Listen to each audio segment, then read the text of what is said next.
IPL 2025's begun. Big business, big pressure, but big enjoyment. You can't imagine the scale of the tournament. A lot of moving parts, but as you know, it's cricket. I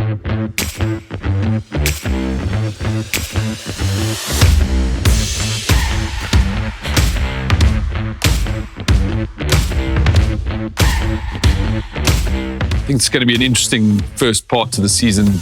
A lot of squad changes after a big auction. A lot of motivated players that maybe lost their spots, but also some big changes in the squads this year. Yeah, I think you're just looking at that new cycle in the drafts and all the movement of those players. You almost got to refamiliarize yourself. Some guy is like a household name for a team. All of a sudden, he's jumped ship and been picked up somewhere else. So opportunity for them. And opportunity for them to sort of shine. You see that Ishan Kishan on the weekend, left Mumbai and starts the tournament with 100 at a new franchise. So, I think big business, big pressure, but big enjoyment. Yeah, it is. I mean, I think when I talk about scale, is the fanfare, those stadiums are big, 30, 40, 50, even up to sort of 90, 100,000 people. And, those 4:30 start games are, it's like 45, 46 degrees there and fans are sitting there packed out the stadiums going mad. It's just, it always amazes me, the commitment and the love for cricket. From my perspective, I think obviously you've mentioned Ishan Kishan, had a big struggle at MI for the last few years, lost his way, a lot of changes. It just shows the motivation, changing teams, getting into a new environment. And that Sunrisers team in particular, look like they really play with a lot of freedom, flat deck in Hyderabad. And again, getting close to, what a world sort of record scored IPL, I think 1 run short of their previous record. Do you think we're going to see a 300 this year? Geez, I wouldn't bet against it. I think, last year's competition with that substitute rule, giving you an extra player, definitely frees up a lot of the players, especially when you're chasing. For me, the guy that's sort of laid the platform from last year and almost set those standards is a guy like Travis Head. The way he came out there last year, I think he just pushed that competition way above where, in terms of the run-getting side of things. I mean, we were doing a lot of our analysis with RCB and, all of a sudden that just got blown out the window in terms of those scores that we're chasing. So 300, I definitely wouldn't be surprised if it's around the corner. But for me, just, Travis Head needs that mention as the catalyst, I think, for the play. In India now, one of the biggest factors you've got to deal with as a team is often the travel. If you're involved in the IPL, a hectic amount of travel and the heat, making sure that you keep your squad fit and ready to go and energized right throughout what is becoming a very long tournament now, almost 2.5 months. Yeah, it has a lot of games, 73 games in total. So, it's when you're there, it's a long time, and especially as a coach, you're trying to service as many of the squad members, and they all want to line up. They all want to impress the head coach. So you're throwing balls for days there. Let's get a little bit to the international players. From your perspective, and I'll jump in post you, who do you think is going to be the standout on the international front this season? Well, I think it's really important in terms of that sort of your team culture, how the internationals mix with your local Indian players.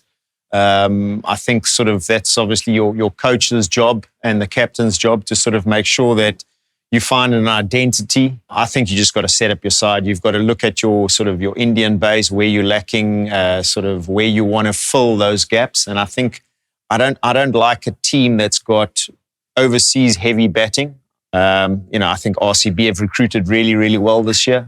For me, who's their standout internationals? Well, I think they've got Salt up front. You've got Tim David at the back end, and I think that's been the biggest key for them is having, in Chinnaswamy, it's a batting friendly paradise there. So everyone wants to bat 1, 2, and 3. And I think you need those finishers, you need the big hitters at the back end that can almost finish you off games, because you are going to be chasing a lot of a big total there. So, the 3 left-handers in LSG, you've got Poran, Miller.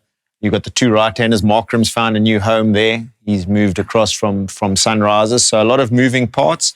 But as you know, it's cricket. It's 2 months. Who's going to get into form? Who's going to get out of form? Who's going to get some momentum through But yeah, shaping up pretty nicely. Yeah, I mean, last year, big talking point, Rohit Sharma, Hardik Pandya, change of leadership, some big Indian stars with Surya Kumar.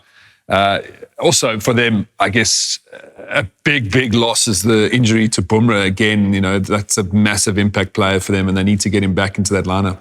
He's an incredible player. I think if I had to choose a squad there, you pick him first. I mean, you just look at his 4 overs. He can bowl anywhere, and the game's never won if he hasn't finished his overs. So one of the exciting things for me from a South African cricket perspective is seeing that South Africa has the most international players in the tournament.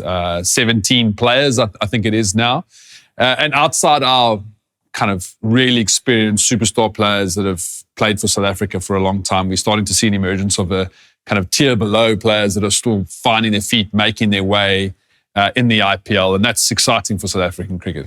I think for us, it's acknowledgement of the raw materials that we've got. It's a reflection on our own competition, the Betway SA20, in terms of a global stage and the value that a lot of these teams put on that competition to get their resources. Ryan Rickleton, for instance, last year, you wouldn't really have heard of him in terms of the 20-over game, has a great Betway SA20, and suddenly he's creating a tournament in South Africa that gives 60 to 70 South African players performing well an opportunity on the global stage. I mean, in our day and times before the Betway SA20, that you probably only ever see players around the world that played for South Africa, and at most there's about 14, 15, depending on the format, that get that opportunity on an annual basis. But now seeing the likes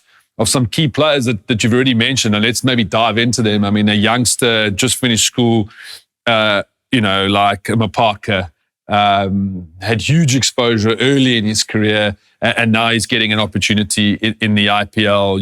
You mentioned the Ryan Rickleton, I would say probably got his platform from Betway SA20 and now has really jumped to the next level and seen as a real match-winning player in this year's IPL. Matthew Breedska, and the likes, and a few more that have stood out for you that are just maybe that tier below before we get to the kind of superstars? Well, I think sort of your Donovan Ferreiras, he jumps in there as well. So not a huge number of international caps, but definitely high sought value in terms of these teams. For me, sort of Mapaka, Mumbai Indians picking him up last year, just shows the value they've got in the South Africans and young South Africans as well. So, all these teams have got analysts, they've got scouting, and, they don't just pie in the sky picks. There's a lot of detail that goes into them, and to have such representation in our South African ranks is really commendable.